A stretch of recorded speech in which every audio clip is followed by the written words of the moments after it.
Well, after years of hiding quietly on the back shelves of obscure bookstores, poetry is becoming fashionable again, especially with young people. But for many, like our next guest, it was never out of fashion. And joining us now is Marion Frazer. She's a GTA mom, former English teacher and poet, who is about to launch a collection of poetry called As I Was Saying. Welcome to What She Said. Thank you.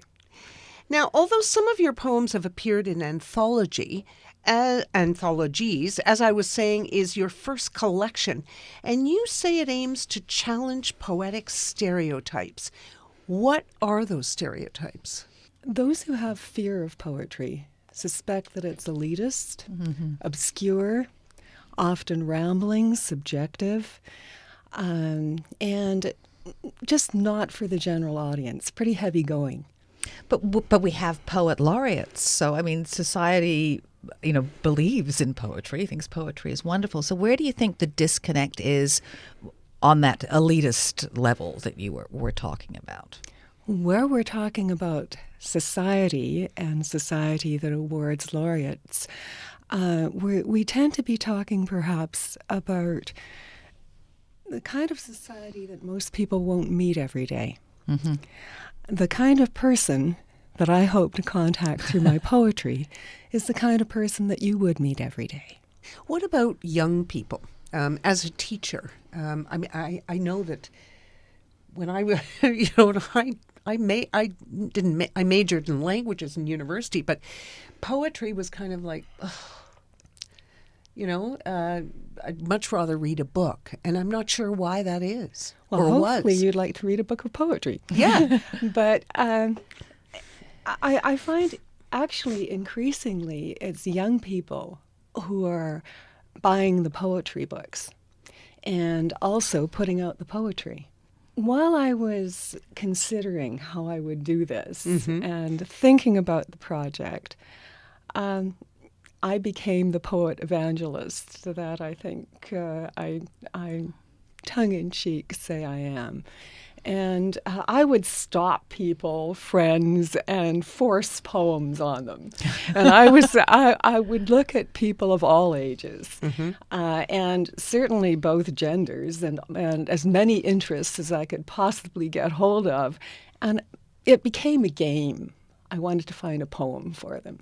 Well, this is funny that you said that, because you were introduced to us by Anne Brodie, our entertainment critic, and she saw a poem of yours on the phone. So were you forcing poetry on Anne?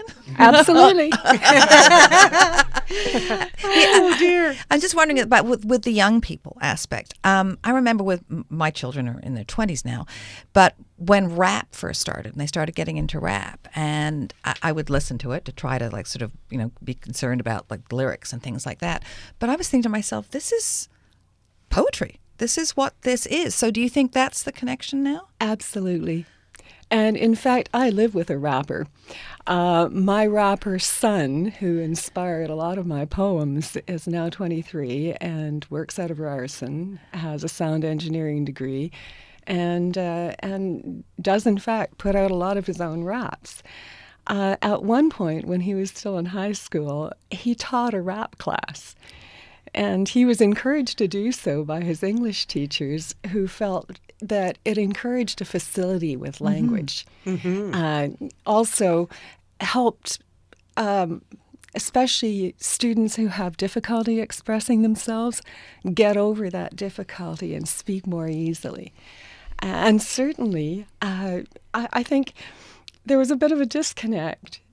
When you say poetry to a 16-year-old, he or she won't immediately think of rap. And yet, of course, that's totally what it is. Yeah, absolutely. So poetry is popular at all levels now. So when you say he was an influence, so when we ask you to describe your poetic style, is the answer going to be rap? No. No. No, although certainly I respect what rappers are doing now, and I find that it's in a process of transformation and flux, and I think that's really exciting. But my way of coming to poetry was lengthy, and I wrote a lot of bad poetry in my time, and I recognize it perfectly as bad. But around the time my son was 4, I happened to be cuddling him one day, and a poem just started forming itself in my head around the moment. It's the language that I use tends to be familiar language. I like concise. Never language. Use a long word when a short word will do? Oh, not at all. I'll use a 4 or 5 syllable word if that's what will do. If that's what will do. But it needs to fit the context. It mustn't be self-indulgent, and it needs to flow with the rhythm of natural speech. So what are some of the topics that you cover in your poetry? Well, the book that I'm putting out is divided into about 10 parts, and each of the parts has a focus. There is a collection called Being a Parent. There's a collection called All in the Family. There's a section called Politics. There's a section called Things That Go Bump in the Night. The poems don't fit all in one drawer. Mm-hmm. Mm-hmm.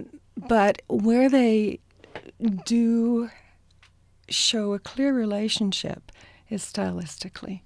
I'd say my voice is what holds them together. And for me as well, there's always an audience. There's always a person that generally my audience is very small. And my book shows 2 coffee cups on the cover.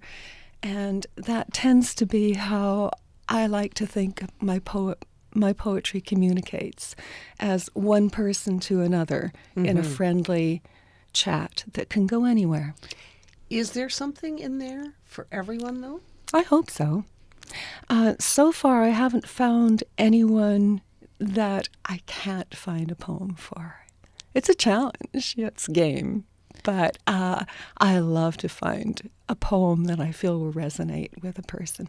Now, you decided to self-publish. How did you come to that decision? Well, I had published in anthologies elsewhere, and gradually the poems were accumulating in my bottom drawer. I had an agent for a bit who found me publishers who would be happy to take my poems, but generally that came with a whole package of directions. Publishers would say, well, we just want the poems that clearly relate most to a female audience, or we just want the poems that show a political connection, or we just want the ghost poems. And I wanted to publish them all. Was it a difficult process? Self-publication turned out to be an extremely easy process. A lengthy process, that was a bit of a surprise. Yeah, it was a process that involved a lot of waiting in a lot of cases. So there would be nothing happening, everything happening. Hurry up and wait. So what do you hope people take away from reading your book? I hope a clear connection with a voice that they can identify with experiences that they can identify with, that resonate for them warmly for themselves. Now, as I was saying, launches on May 10th at Ben McNally Books in Toronto and most online bookstores. Where can people connect with you to learn more? My website is quite easy to find if you can spell my name. And the trick is that you have to be able to spell my name. But I spell my name Marion, surname Frazer. My website is just marionfrazer.com. Good luck with this, and thank you for teaching us a little bit about poetry. Well, thank you. And I would love to respond to the challenge and find a poem for each of you. Okay. Well, she's